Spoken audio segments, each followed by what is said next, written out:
안녕하십니까.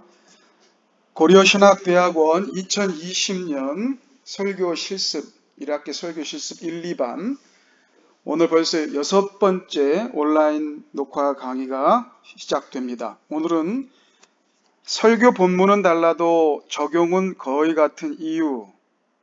설교 본문은 달라도 적용은 거의 같죠. 늘.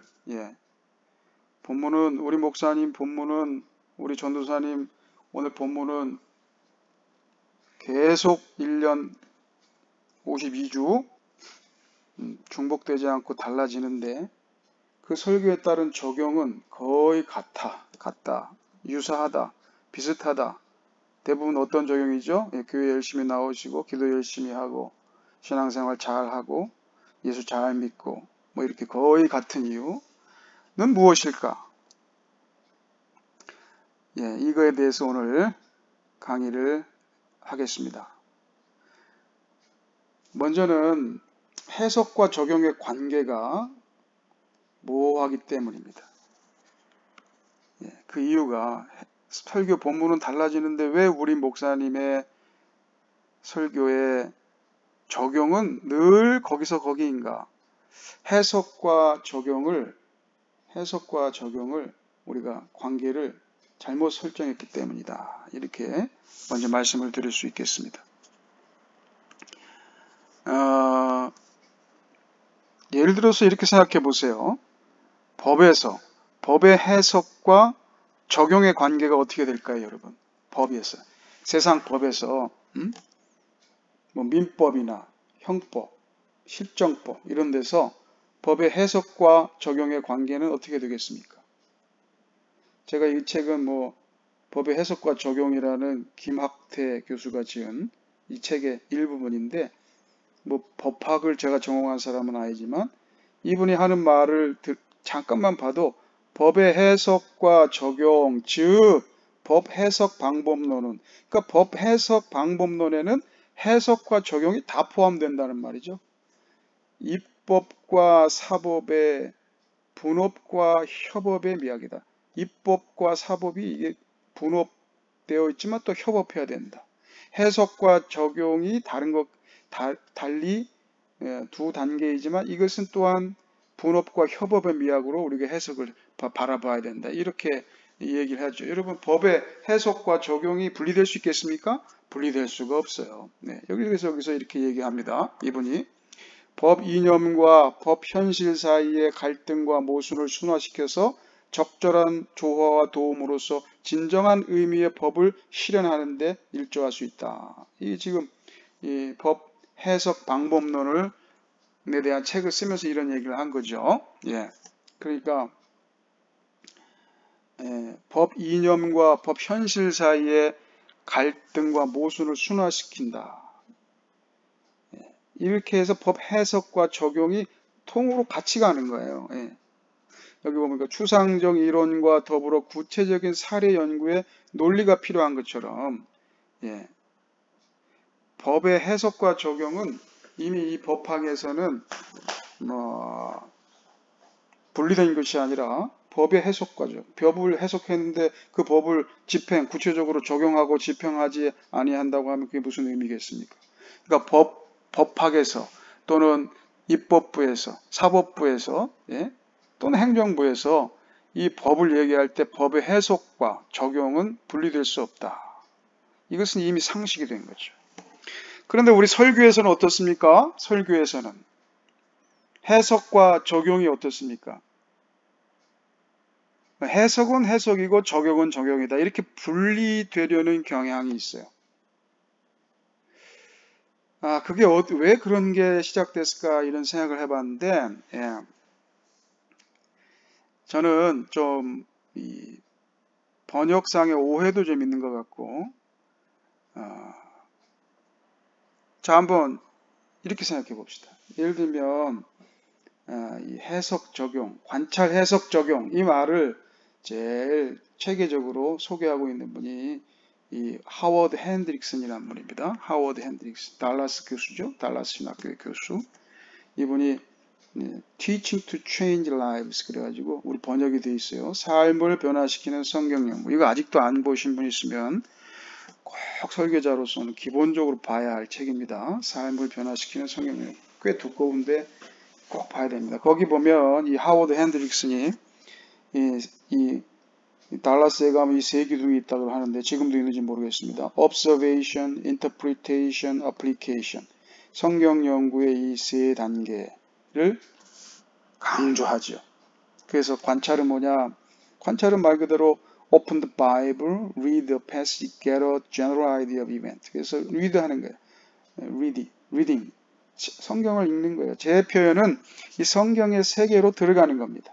성경의 세계로, 본문의 세계로 들어가는 거예요. 거기서 관찰하는 거예요. 그냥 어떠한 선입관도 가지지 아니하고, 어떠한 결론도 내리지 아니하고, 어떤 내 주장과 내 철학을 가지고 가지 아니하고, 그냥 관찰자로서 아주 객관적으로 성경의 세계로 들어가서 읽는 거죠. 그 interpretation은 뭐냐? 이거 understand라는 understand. 근데 여기서 제가 지금 강조하려고 하는 것은 우리가 요 interpretation을 뭐라고 번역했어요? 한국말로? 요거를 해석이라고 번역을 했어요. 해석이라기보다는 이해입니다. 이해. 저는 여기 이해라고, 여기 understand, comprehend, 이해라고 번역하는 게 더 좋지 않겠나 이런 생각이 드는데요. 자, 들어보세요. 자, observation 1단계. 그 다음에 interpretation 2단계.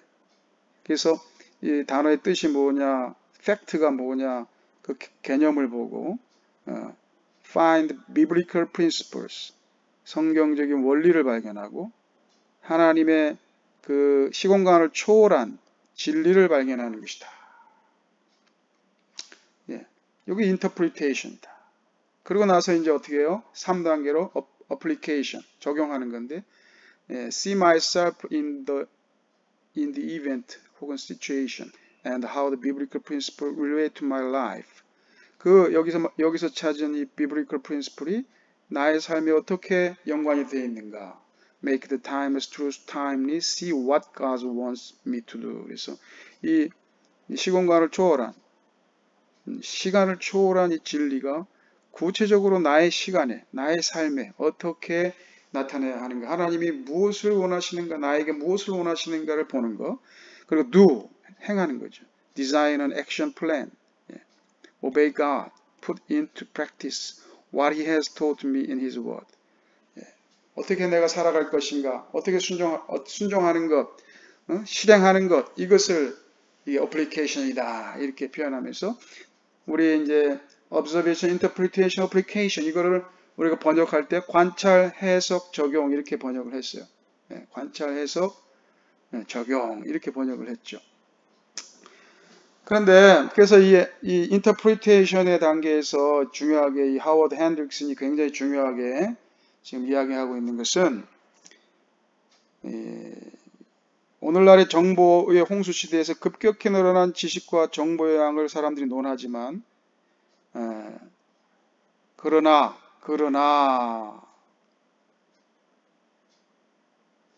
나쁜 소식은 우리가 필요로 하는 정보들을 어떻게 선별하는가 문제가 대두되었다는 것이다. 수많은 정보가 있는 듯 보이지만 실생활에 도움이 되는 정보는 그리 많지 않다. 그러니까 이 하워드 핸드릭슨이 지금 강조하고 있는 것은 해석을 정보 취득으로 보면 오해다라는 거예요. 인터프리테이션은 정보 취득의 수준이 아니다는 거예요. 이러한 상황 속에서 많은 사람들은 이 수많은 정보들을 근거로 한 생산성 있는 작업보다 그저 정보 수집에만 열을 올리는 것도 우연은 아니다. 여러분 우리가 성경을 인터프리테이션 한다고 하면서 정보 수집에만 열을 올리는 것은 아닌지 한번 생각해 볼 필요가 있습니다. 저자는 성경 연구 분야에도 마찬가지로 이런 일이 일어나고 있다고 증언합니다. 하워드 핸드릭슨이 성경을 연구하는 사람 대부분이 해석 과정에만 열을 올린다. 인터프리테이션 과정. understand, comprehend 하는데 정보를 수집하는 정도의 차원에서 해석을 착각하고 있다는 거죠. 성경 연구는 해석 과정에서의 실수도 실수지만 기실 그보다 더 중요한 것은 해석을 종착역으로 삼는 것이다. 해석을 종착역으로 삼으면 안 된다. 여기서 말하는 이제 우리가 해석이라고 번역한 이 해석이 바로 하워드 핸드릭슨이 말할 때는 뭐예요? interpretation. interpretation을 우리가 해석이라고 번역을 했어요. 근데 interpretation을 종착역으로 삼으면 안 돼요. 해석에서. 해석의 과정에서 우리가 interpretation을 종착역으로 삼으면 안 된다는 거예요. 그럼 어떻게 해야 된다? 성경이 어떻게 살아갈 것인가에 대한 안내자로서의 역할보다 신학적인 지식 충족의 장난감으로 전락한 모습만을 보게 될 것이다. 여기에서 저자는 우리가 해석에서 적용의 단계로 넘어가는 것이 중요성을 강조하고 있다. 인터프리테이션에서 어플리케이션으로 넘어가야 된다 이 말이에요.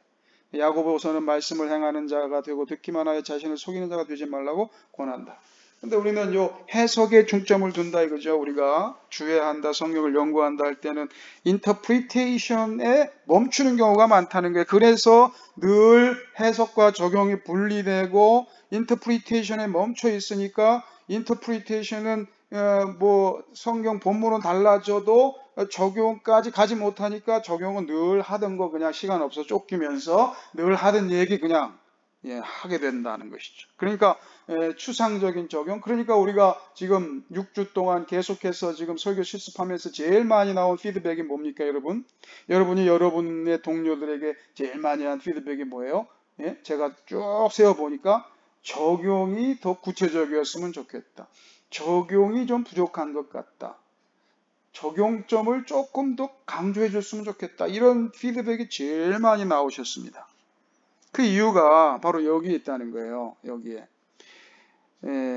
성경 연구 해석 과정에서 과정의 실수도 실수지만 기실 그보다 더 중요한 것은 해석을 종착역으로 여기는 우리의 그런 성경 연구 자세다. 이 말이에요. 그러면서 하워드 핸드릭슨이 적용에 대해서 뭐라고 얘기했냐면 적용은 사람들이 가장 무시하는 부분이지만 가장 절실한 부분이다. 이렇게 얘기했어요. 해석으로 시작해서 해석으로 끝맺으면 안 된다. 이렇게 했어요. 여기서 이제 그러므로 이해라는 것은 여기가 이제 interpretation이죠. 이걸 이제 우리가 해석이라고 보통 번역을 해서 그런데 이해라는 것은 더욱 중요한 목적, 즉 일상에서의 성경의 진리들을 실천에 옮기기 위해 존재하는 거죠. 그렇죠. 그러니까 observation, 성경 해석, 성경 연구에 큰 세 단계가 있는데 observation, interpretation, application 있는데 interpretation에서 멈추면 뭐예요? 성경 연구의 그 핵심이 빠져버린 것이라 이 말이에요. 성경이 왜 기록되어 있느냐? 성경의 기록의 목적, 목적이 제가 중요하다고 그랬잖아요. 목적. 그 에토스가 뭐냐? 그 성경에 순종하고 말씀에 순종해서 실천에 옮기도록 삶이 되도록 하기 위해서 성경을 기록했는데 그걸 빼버리니까 성경의 해석 자체가 이게 잘못된 거지. 그래서 이걸 이제 다시 한번 설명해 보면 이거 내가 어디서 그림에 어떤 분이 이렇게 문화적 조옮김 이런 표현이 보통 이제 그 선교 단체에서 이거 성경 공부 시킬 때 이렇게 표현을 하는데 자 이게 다 거기서 나온 거예요. 하워드 핸드릭슨의 책에서 나온 거예요. 관찰, observation 여기서도 해석으로 번역했잖아요. 여기 interpretation 근데 뭐 특별히 또 번역할 단어가 없어서 interpretation, application인데 자 여기서 이제 관찰할 때 뭐냐 여기가 초문화적 교훈이라는데 이게 텍스트라고 하면 성경 문화는 뭐예요? 컨텍스트입니다. 그래서 관찰을 할 때 우리는 이 성경의 문화, 관찰, 성경의 이 문화라고 하는 그 시대로 우리가 돌아가는 거예요. 내가 아브라함의 시대로 돌아가는 거예요.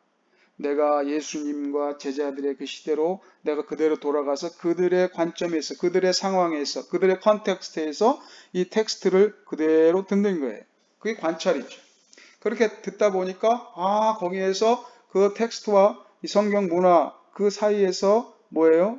그때 이렇게 주님이 말씀하신 것은 이런 진리였구나 이런 의미였구나 하면서 초문화적 교훈 원리 이게 원리죠. 원리 timeless principle, 초문화적 교훈을 찾고 거기서 끝나면 안 된다는 거예요. 거기서 끝나면 해석이 다 끝난 게 아니에요. 그 원리가 오늘의 문화, 오늘의 컨텍스트에서는 어떻게 다가오게 되는가까지 가야 비로소 이것이 메시지가 제대로 전달이 되는 거야. 제대로. 응? 여기서 성경이면, 예? 여기 오늘날 우리라고 할 때 이 단계가 다 포함이 된다 이 말이에요. 다 포함이 된다. 이게 빠지면 어떻게 돼요? 오지 않아요. 여기 빠지면 여기까지 도달하지가 않는 거야. 여기까지 도달하지가 않는 거야. 예? 여기까지 도달하지가 않아.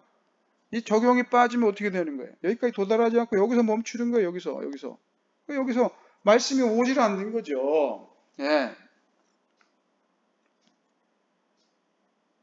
말씀이 오지를 않는 겁니다. 예. 그러면서 이 하워드 핸드릭슨이 뭐라고 표현하냐면 적용을 대신하려고 하는 5가지 위험을 지적을 합니다. 왜냐하면 하워드 핸드릭슨도 이미 이 신학자들, 설교자들이 그 해석에서, 인터프리테이션에서만 멈추려고 하는 이 성경 해석의 과정의 실수를 그가 이미 확인을 한 거죠. 그러면서 뭐라고 표현하냐. 해석으로 적용을 대신하려고 하는 것이 바로 위험한 일이다. 해석이 적용을 대신할 수가 없다 이 말이죠. 인터프리트 여기서 말할 때도 이게 이제 해석으로 번역이 됐지만 여기 인터프리테이션이 어플리케이션을 대신할 수가 없어요. 또 거칠의 순종으로 삶의 참된 변화를 대신하려고 하면 안 된다는 거죠. 예.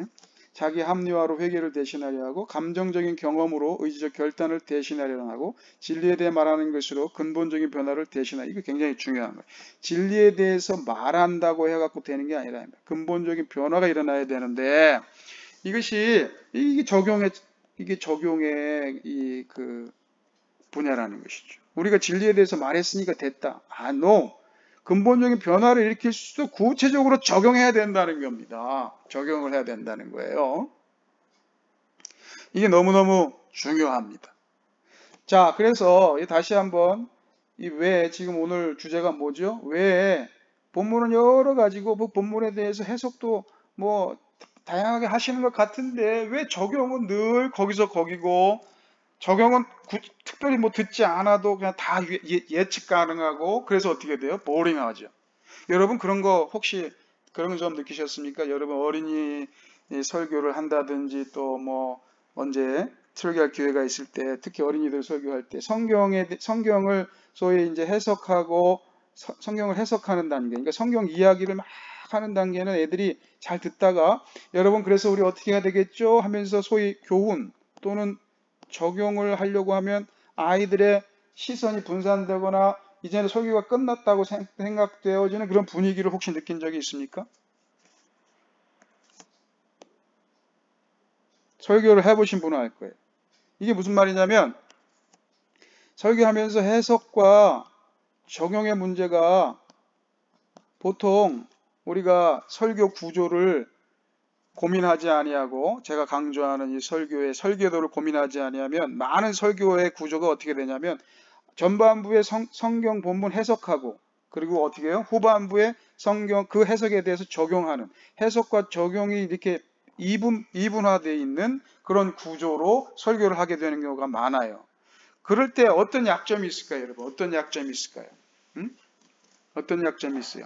대부분의 경우 지금 하워드 핸드릭슨이 지금 좀 고민하고 또 지적하는 바대로 많은 경우에 이 설교자들이 어디에 이 해석과 적용이 이분화될 때 어디에다가 초점을 두고 강조점을 둘까요? 여기다 강조점을 둡니다. 여기다. 네. 많은 경우에 여기다 강조점을 둬요. 그러다 보니까 여기다 시간도 많이 주고 여기다 노력도 많이 주고 예. 여기다가 강조를 한단 말이에요. 강조를 여기다 두기 때문에 적용은 상대적으로 어떻게 돼요? 적용은 상대적으로 약화되는 거예요. 상대적으로 약화됩니다. 예.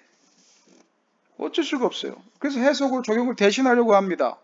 진리에 대해서 말하는 것이 가장 고차원적인 것이 아니라 이렇게 얘기를 하는 거죠. 인터프리테이션으로 모든 이 해석적 과정과 방법을 다 했다는 거예요. 여러분 이걸 아까 얘기했던 이 법학에서 지금 그러면 법학으로 치면 어떻게 되는 겁니까? 법을 해석하고 법을 집행하고 법을 적용하고 그 법으로 구체적인 케이스를 판례를 만들지 않는 거예요. 그러니까 어떻게 되는 거예요? 법 이해가 떨어지는 거죠. 그거는 법학자로서 할 수 없는 일이고 법을 만드는 입법부에서도 할 수 없는 일이고 법을 지키는 사법부에서도 할 수 없는 일이라는 거 아닙니까? 그거 마찬 그러한 현상이 설교에서 일어나고 있다는 거예요. 왜? 해석과 적용이 분리되면서 왜 해석과 적용을 분리하느냐? 왜? 해석을 적용으로 대신하려고 하는 그런 경향들을 가지고 그렇게 한다 이 말이에요. 이것은 아주 근본적인 문제가 있습니다. 자, 여기 보시면 그래서 지금 우리가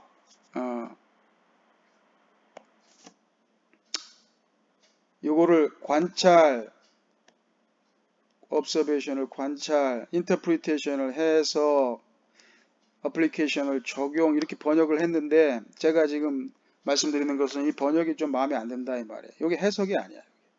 요게 해석이 아니고 요건 뭐야? 요거 그냥 이해 이렇게 좀 interpretation 이렇게 이해를 하셔야 돼. 왜? 여기 보시다시피 observation, interpretation, application 성경이 오늘 우리에게 오는데 다가오는데 전달돼야 되는데 이것을 해석이라고 보면 성경을 오늘 우리에게 성경의 메시지를 오늘 우리에게 전달하는 것을 해석이라고 보면 이걸 hermeneutical process of method라고 보면 그 해석의 과정 속에 observation, interpretation, application이 다 들어있는 것이다. 그래서 굳이 따지면 이 interpretation의 어느 지점에서 이 then and there 그때 거기에서 어떤 일이 있었는지 그때 거기에 제1차 독자, 저는 독자라는 표현보다는 제1차 청중에게 그 본문이 어떤 의미인지를 여기서 밝힌다고 하면 이 interpretation 어느 부분부터 application까지는 뭐예요? 오늘날, here and now, 오늘 여기에서 오늘의 독자 또는 오늘의 청자들에게, 오늘 하나님 백성들에게 그 본문이 어떤 의미를 가지고 어떤 말씀을 하시는지를 다 전달해야 이것이 해석이잖아요.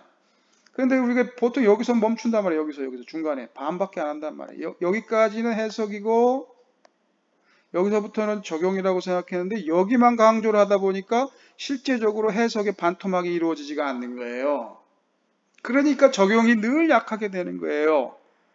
특히 소위 본문 중심으로 성경을 강조하면서 설교하겠다고 하는 사람들의 설교자들의 설교에서 이런 현상이 더 많이 일어나는 거예요. 왜? 성경을 강조한다고 하는데 여기서 멈춰버리니까 여기 가지를 못하는 거죠.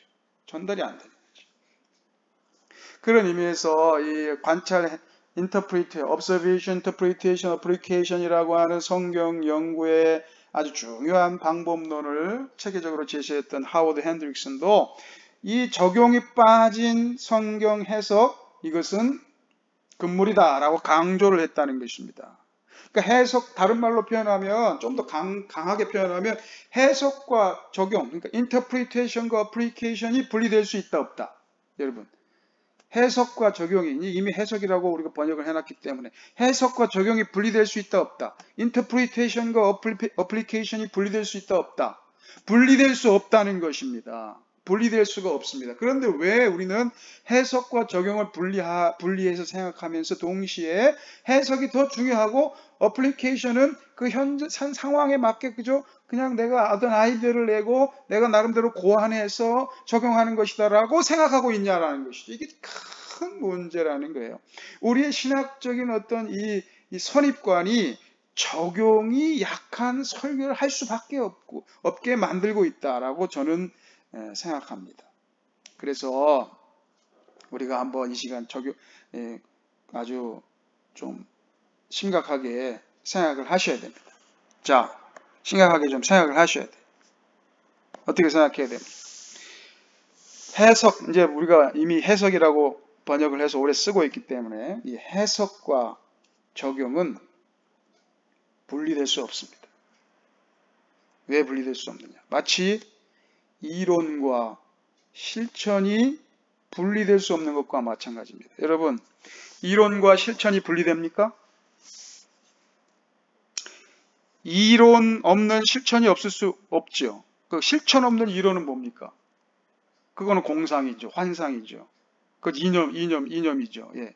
이론과 실천이 분리될 수가 없어요. 예. 근데 우리는 어떻게 생각합니까?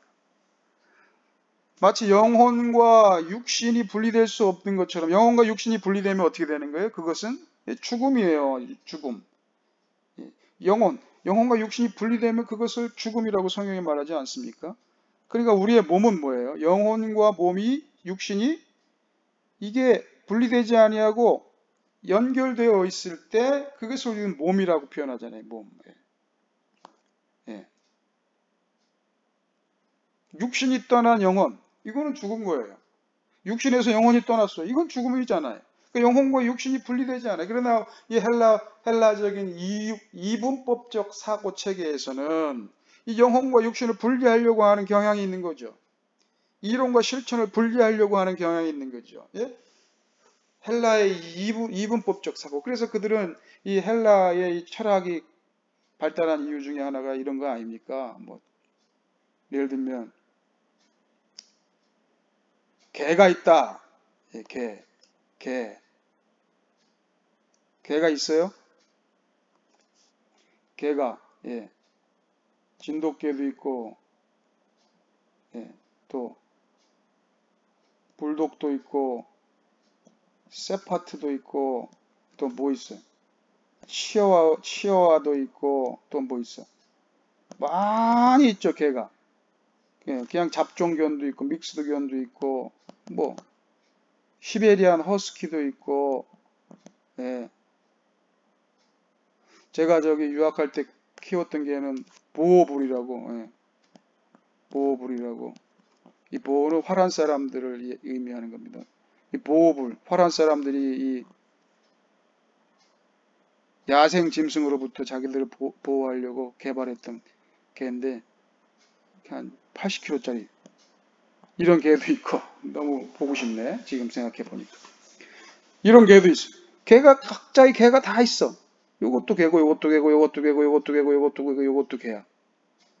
근데 이 모든 것을 개라고 부르는 어떤 개가 있잖아. 이 개념이지, 개념.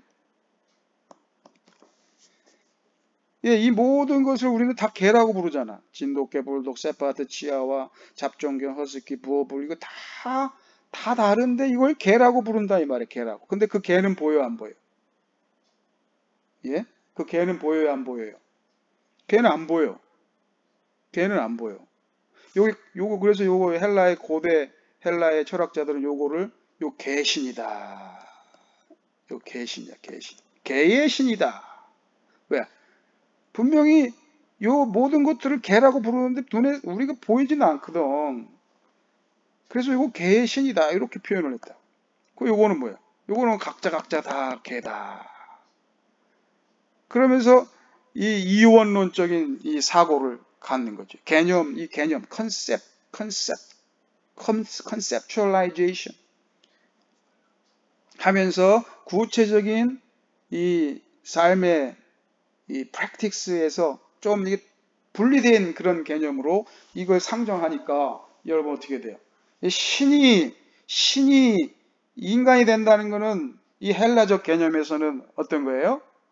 아주 미련한 일입니다. 미련한 일. 예. 그래서 복음이 미련하다고 사도 바울이 표현한 거예요. 예.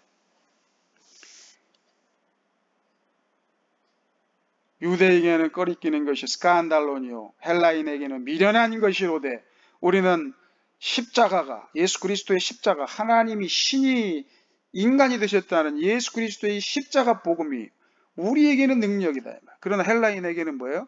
foolishness, 미련하다는 거예요. 미련하다. 바보 같은 일이지 이게 어떻게 이렇게 되냐 이 말이에요. 그들의 관념에서, 이원론적인 관념에서.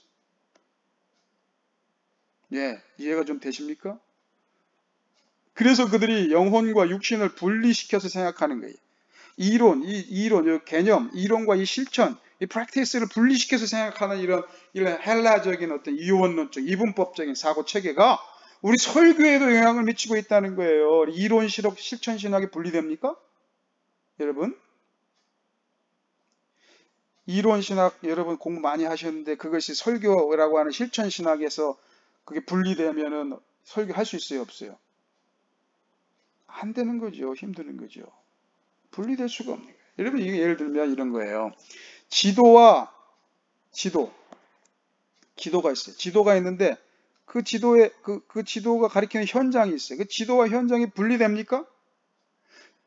지도도 있고 현장도 있지만 이게 분리되면 안 되잖아요. 지도를 보고 현장을 찾아갔어. 근데 현장에 이 지도에 없는 게 생겼어, 새로. 뭐 거대한 무슨 산사태로 인한 흙더미가 생겼다든지 또는 뭐 쓰나미로 인한 무슨 호수가 생겼다든지 또는 사람들이 공사를 해서 큰 건물을 지었어. 근데 이 지도에 없어. 그럼 어떻게 해야 돼요? 현장에 있는 것을 다시 지도에 반영해야 되겠죠. 그리고 지도를 따라서 또 그 우리가 찾아가는 현장을 찾아가고 이게 상호 보완적이란 말이에요. 이론과 실천이 상호 보완적이란 말이에요. 이런 걸 그래서 이런 걸 뭐라 그러냐? 구체적으로 이게 practice에서 조금 더 나가서 praxis.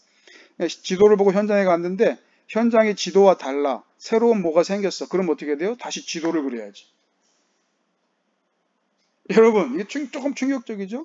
여러분, 이론 신학이 진리입니까? 예를 들면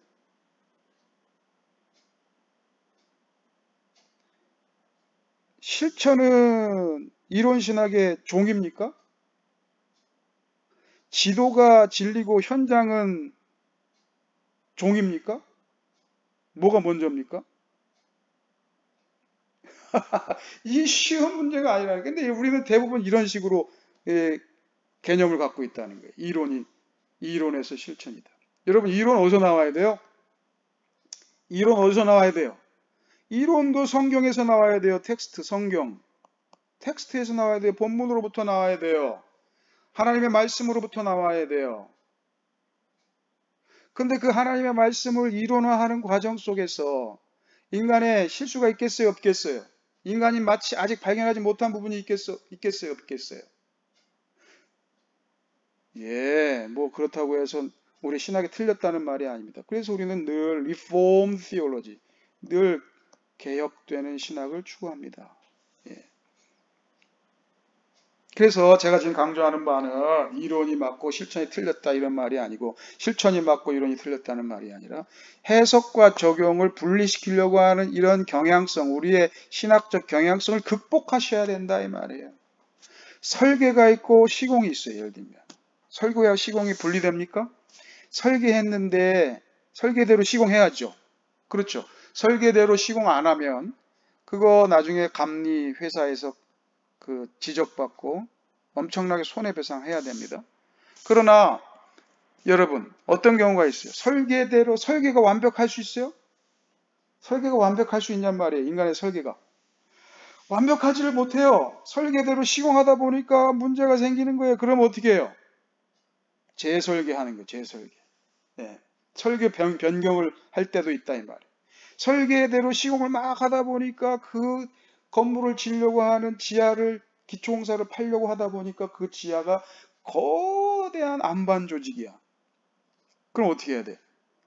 지하를 파는 그 설계를 조정할 필요가 있는 거야. 그냥 흙인 줄 알고 설계를 했다가 파보니까 거대한 안반이야. 또 예를 들면 파다 보니까 거기에서 석탄이나 이거 싫어한대요. 저기 남아공 프레토리아에 있는 어느 한인교에서 교육관 지으려고 땅을 사고 팠는데 그 안에서 석탄이 나온 거예요. 그럼 어떻게 돼? 설계를 변경해야 되는 거지. 설계를. 그러니까 우리가 이런 개념으로 이 설계와 시공이 서로 상호 보완적인 것처럼 해석과 적용도 이게 분리되는 것이 아니라 서로 연결되어 있다는 것을 여러분 기억하셔야 됩니다. 생각과 행동이 분리되어 있습니까? 여러분 마음과 삶이 분리되어 있습니까? 아니잖아요. 성경이 뭐라 그래요? 예, 돈을 사랑함이 일만하게 뿌리다 이런 표현대로 돈을 계속 생각하고 돈을 사랑하는 그런 마음이 어떻게 해요? 모든 행동, 일만 악의 뿌리 연결이 되어 있다는 연결이 되어 있다고 성경은 말하잖아요. 성경적인 세계관. 예. 해석과 적용이 분리되어 있는 것이 아니라 연결이 되어 있어요. 그러므로 우리는 이 성육신적 해석을 추구해야 된다고 저는 주장합니다. 예. 말씀이 육신이 되어 우리 가운데 거하시며 우리가 그의 영광을 보니 아버지의 독생자의 영광이요 은혜와 진리가 충만하더라 라고 하신 말씀처럼 로고스가 사르케가 되는 로고스와 사르케가 분리되지 아니하는 것처럼 이론과 실천이 분리되지 않아요. 해석과 적용이 분리되지 않아요. 이것이 성육신적인 성경 해석학이다. 저는 이렇게 생각합니다. 그래서 해석적 적용을 해야 되고 여러분 적용적 해석을 해야 됩니다. 해석적 적용을 해야 되고 적용적 해석을 해야 됩니다. 예. 여러분 해석과 적용이 서로 연결이 되어 있다는 거예요. 우리가 본문을 해석하는 그 순간부터 여러분 우리는 적용의 관점을 가지고 해석을 해야 돼요. 이게 무슨 말이냐면 자 여러분 보세요. 여기에서 본문을 해석하는데 예? 여기 이 성경의 본문을 해석할 때 성경의 문화라고 하는 이 관점 컨텍스트를 무시하고 성경을 볼 수가 없잖아요. 그죠? 그러니까 성경 창세기 1장 1절부터 계시록 마지막 장까지 모든 성경은 그냥 하늘에서 갑자기 울려 퍼지는 그런 소리가 아니라 모든 성경, 모든 본문은 다 뭐가 있어요? 그 본문을 기록한 목적, 대상이 있어요. 그 본문을 읽어야 할 소위 1차 독자가 있어요. 그 본문을 들어야 할 1차 청중이 있습니다. 그러니까 모든 그 컨텍스트 속에서 주어진 말씀이라는 거예요. 그 말은 무슨 말이에요? 그 본문 자체가 이미 적용점을 가지고 있다는 거예요. 적용점을. 설교자의 어떤 호기심과 추상적인 어떤 관심을 충족시키기 위해서 기록된 것이 아니라 돌 굴러유 제가 말씀드리잖아요. 돌 굴러유라고 하는 말이 돌이 화강암이냐 그 돌이 무슨 뭐 석회암이냐 그 돌이 퇴적암이냐 이런 그 호기심을 충족시키기 위해서 쓰여진 것이 아니라 산을 올라가는데 어떤 산에서 뭐 사막산에서 갑자기 앞에 올라가던 높이 올라가던 사람이 돌을 잘못 밟았는데 그 돌이 굴르면서 밑에 따라오던 사람의 방향으로 빨리 굴러가고 있을 때 그 상황 속에 그 어떤 상황 속에서 돌 굴러요라고 말하는 그 텍스트는 어떠한 적용점이 분명히 있는 겁니다. 뭐예요? 빨리 그 돌 맞지 않도록 조심하고 피해라라고 하는 구체적인 어플리케이션이 없는 텍스트는 없다는 거예요. 그러므로 우리는 성경을 해석함에 있어서 적용적 해석을 해야 되고 그리고 그것을 이 시대에 적용할 때도 역시 해석 그 본문의 뜻과 분리된 해석이 빠져버린 그냥 나름대로의 적용을 하시면 안 된다는 거예요. 그래서 해석학적 적용을 해야 된다. 해석학적 적용을 하고 적용적 해석을 해야 된다. 여러분. 그래서 우리가 이런 이 observation, interpretation, application 이 통전적인 관계 이 전체의 이 해석학적 메소드 또는 프로세스를 통해서 본문을 오늘날의 청중들에게 전달하려고 하는 노력을 할 때 우리의 설교가 해석과 적용이 분리돼서 해석으로 적용을 대신하려고 하는 이런 바퀴 하나 빠진 듯한 이런 설교가 아니라 정말로 해석과 적용이 두 날개처럼 바퀴 두 쪽처럼 날개처럼 강하게 하늘을 향해서 날아가면서 여러분 하나님의 말씀을 오늘날 이 시대 청중들에게 하나님의 백성들에게 강력하게 전달할 수 있는 그런 설교가 될 수 있다고 저는 생각합니다. 그래서 여러분 해석학적 적용, 적용적 해석 여러분 적용과 해석은 분리되는 것이 아니다. 적용이 빠진 해석은 날개 한쪽이 없는 비행기와 같다라는 것이 적용이 빠진 해석 또 반대로 해석이 빠진 적용 해석과 분리되어 있는 적용은 그거는 하나님의 말씀일 수가 없고 그거는 설교자의 주장에서 멈추는 거예요. 설교자의 생각에서 멈추는 거예요. 그래서 해석과 적용의 이 두 날개 이것은 설교자에게 반드시 필요한 것이고 이 두 날개가 함께 여러분의 설교를 하나님이 기뻐하시는 설교로 제1청자이신 하나님의 마음을 시원케 하는 설교 그리고 하나님의 백성들이 그 말씀에 감동하며 파토스를 가지고 또 로고스를 들으며 그것이 에토스로 순종으로 행동으로 나타나는 그런 설교자들이 다 될 수 있기를 바랍니다. 감사합니다. 그리고 오늘은 이번에는 이 온라인 이 강의를 들으시고 제가 간단한 질문을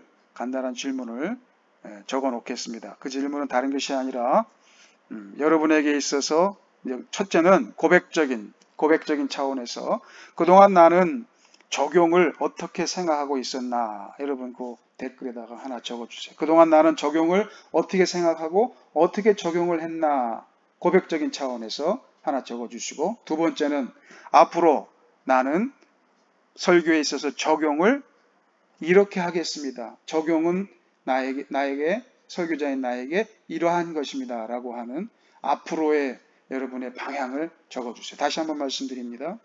과거에 나는 적용을 이렇게 생각했고 이런 식으로 적용했습니다. 앞으로는 나는 적용을 이렇게 생각하고 이렇게 하겠습니다. 이 두 가지를 댓글로 적으시면서 또 여러분이 느낀 점 간단하게 적어주시면 되겠습니다. 여러분 온라인 강의 듣느라고 수고하셨고 코로나19 비상사태에 계속해서 밀도 있는 수업에 여러분이 참여하시고 따라와 주셔서 감사합니다. 다음 주에 뵙겠습니다.